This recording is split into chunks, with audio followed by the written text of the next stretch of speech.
Show me your hands! So show me your hands! Now!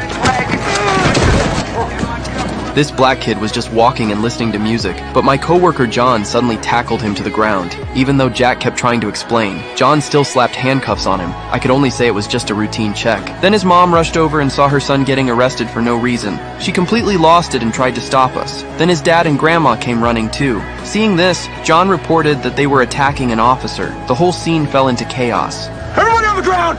Now! I know, baby. Okay.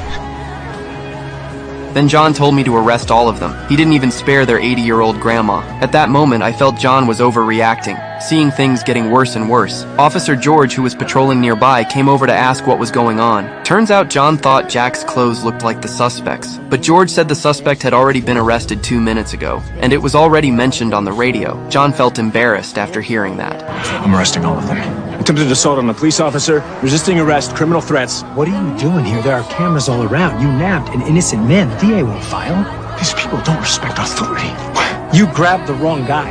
In the end, John could only walk away awkwardly, so I apologized to Jack's family. Fusion. You just cuffed my grandbaby and pointed guns at my entire family. Then George came over again to apologize, and that finally ended the mess. But when we got back to the station, John took his anger out on me. He said I didn't follow his orders, and that I even called George over to help, which made him lose face. But this wasn't the first time something like this happened. The next day, we got a call. A black young man said his home had been robbed, but while questioning him, John acted polite with his words, but his hand stayed on his gun the whole time, and he even stepped on the kid's toy. Then John suddenly asked Tony if he had tattoos. That random question left Tony confused. I was standing there and didn't get it either. Then John asked Tony which gang he was from. No, dude, we got robbed. Anybody money, D-Ball?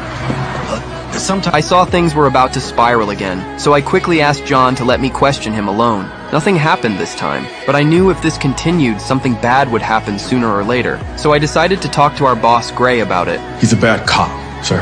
Who he chooses to pull over, how he treats suspects of color, the things he says. Then George walked in. He backed me up, saying John had gone too far lately, but Gray still didn't take my suggestion. He just told us to focus on doing our jobs, then told us to leave. The next day I went for a run to vent my frustration. I kept thinking about John's attitude toward black people. Then a patrol car drove toward me, and even as a cop myself I raised both my hands. When I saw it was Gray getting out of the car, I awkwardly greeted him.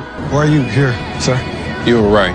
Benching Officer Stanton isn't enough. He's a disgrace to the badge. He has to go. Cross paths with 100 cops like Stanton. The kind that dip their toes over the line constantly, but nothing egregious, nothing flagrant, nothing actionable. How do I get him? You chronicle every offense, big or small. If we're lucky, the accumulation of infractions will be enough to take his gun and his bag. While patrolling that day, John pulled over a black woman. No matter how she explained, John still cuffed her, and all I could do was stand there and watch in silence.